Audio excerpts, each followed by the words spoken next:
I can't believe Horizon Forbidden West is so close and that we're gonna be playing it in less than a month's time. Seeing how it elevates to the next level everything that made Zero Dawn amazing, I think it's finally time we go over everything that you absolutely need to know before playing it.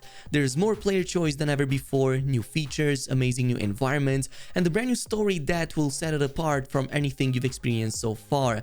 Also, to celebrate all of that, I'm doing another giveaway for a deluxe edition of this game. You only need to be subscribed to the channel and follow the links down below, and I will reach out to the winner at the end of the giveaway.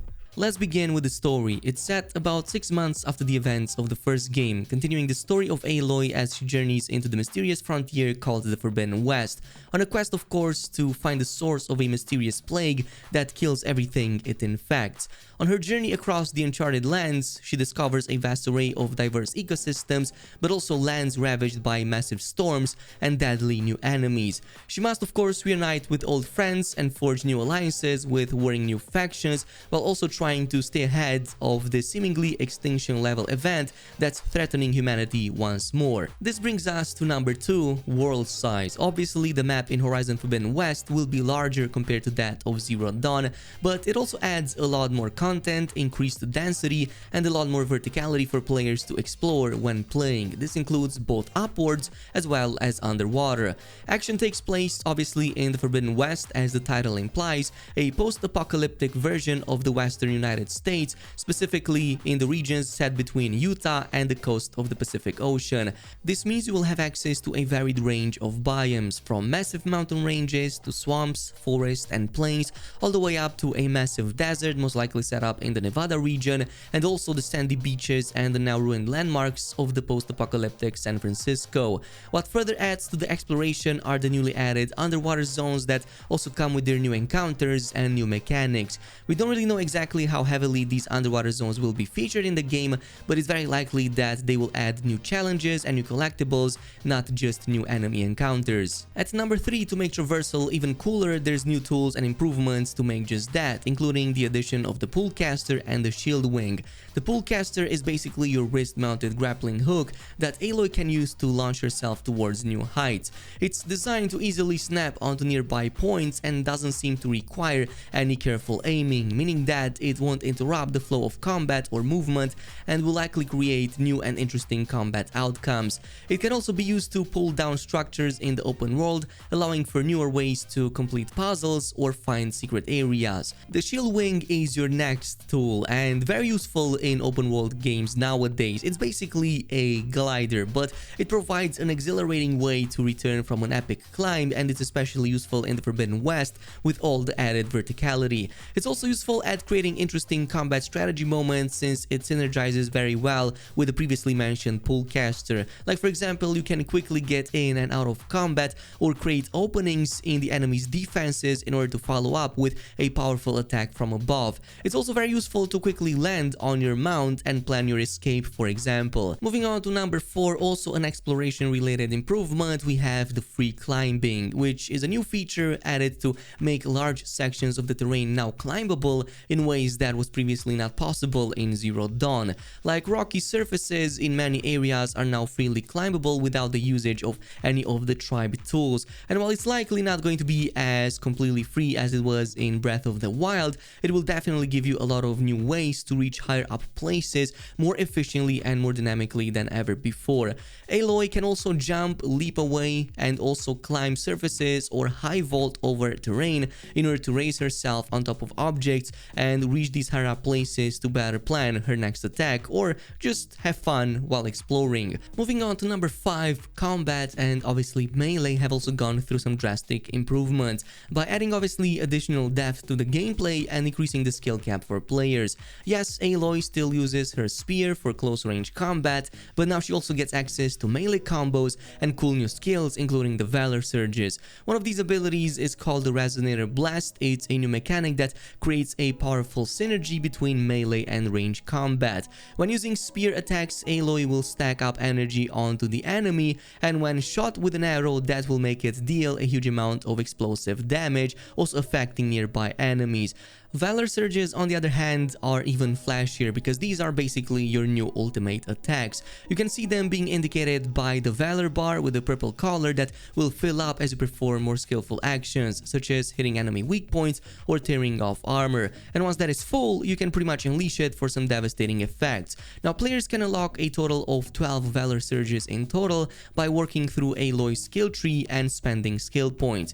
They obviously all come with distinct uses against a wide range of combat scenarios, such as for example the radial blast right here that seems to be extremely efficient against the Tanact warriors. In the final release, there will be multiple levels for each of these Valor surges, with higher levels requiring more charge meter to cast, but also having much more powerful and devastating effects. Moving on to number 6, there's at least a handful of brand new machines added on top of the ones in Zero Dawn. The Claw Strider is one of them. It's an agile and highly aggressive new machine that hunts in packs and will relentlessly pursue its prey. It features chainsaw-like lower jaws and are equipped with large claws that will shred its enemies to pieces. Some of the tribes in the game, like the Tanact, can be seen riding them, meaning that they're fully tameable and likely to attain new combat abilities, but the player can also override them to use them as mounts. A second one is the Tremor Tusk, a massive mammoth-like creature with 4 tusks that possesses heavy plating and numerous weapons, including obviously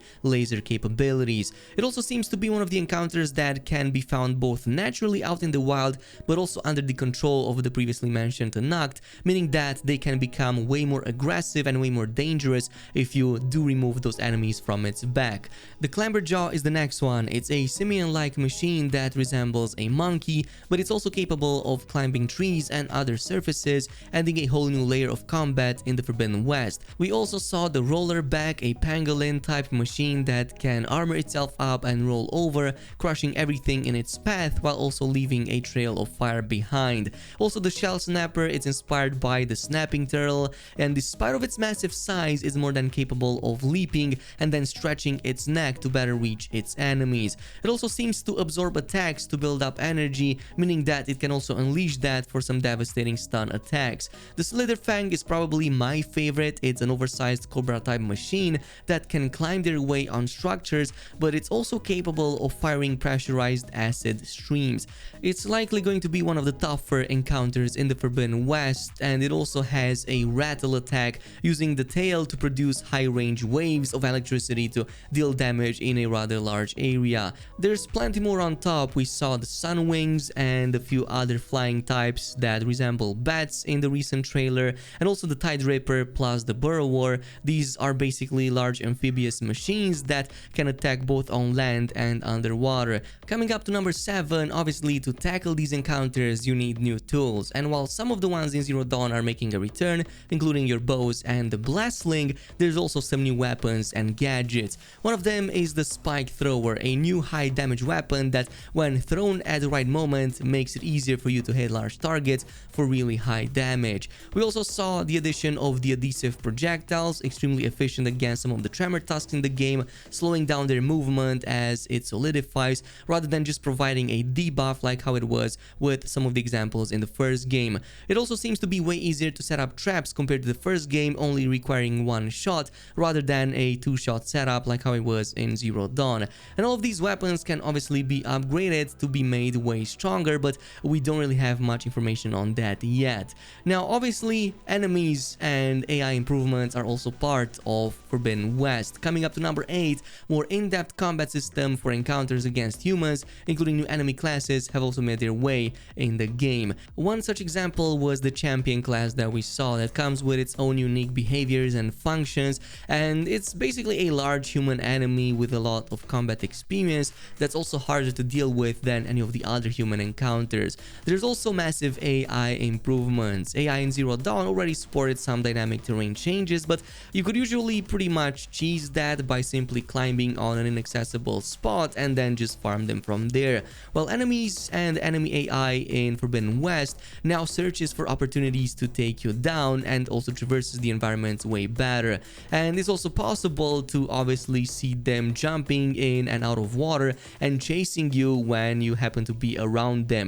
You can also escape combat by breaking line of sight, but sneaking away doesn't mean you will completely get out of combat, as enemies that previously noticed you will now form search parties, and there will even be a leader that will give orders to coordinate them, which also opens up plenty of cool new opportunities to deal with that and figure out your next move. Moving on to number 9, another major feature added is the workbench. In the Forbidden West, crafting and upgrading is being expanded upon with the introduction of the workbench, where significant improvements can be made to your gear. You can find these inside settlements, and both weapons as well as outfits can be upgraded and strengthened at them, of course using materials gathered out in the wild. Many of these items will have multiple upgrade tiers, which don't just provide increased stats, but also unlock new perks, abilities, mod slots, and bigger degree of customization for the player. Obviously, this will be on top of the quick crafting that makes a return from Zero Dawn, which would give you the option previously to create ammunition and potions on the fly. And finally, this brings us to obviously the skill tree, the final tool that you will use to both explore and deal with the encounters of the Forbidden West. In Zero Dawn, skills were bought and unlocked as you would level up, and the principle remains pretty much the same in the Forbidden West, but there's going to be a completely new skill tree with completely redesigned additional tracks and skills, allowing for way more playstyles than ever before. 6 in total to be more precise, including the warrior line focusing on melee attacks and skills, the trapper skill line focusing on deploying traps, survivor that aims to improve health and resource gathering, the infiltrator that, as the name implies, provides new stealth options, the hunter that focuses on ranged attacks and abilities, and finally the Machine Master, which improves machine hacking and provides machine-oriented abilities. Within the skill tree, skills also synergize with what you will get on the outfits to create even cooler outcomes that you will want to unlock to make your character that much more powerful. These are just part of them. Obviously, there's lots more improvements that we will cover in the upcoming days, so if you want to stay tuned with anything in terms of Horizon Forbidden West, definitely leave a like on this video, subscribe and activate that notification bell, and I'll see you guys in the next video.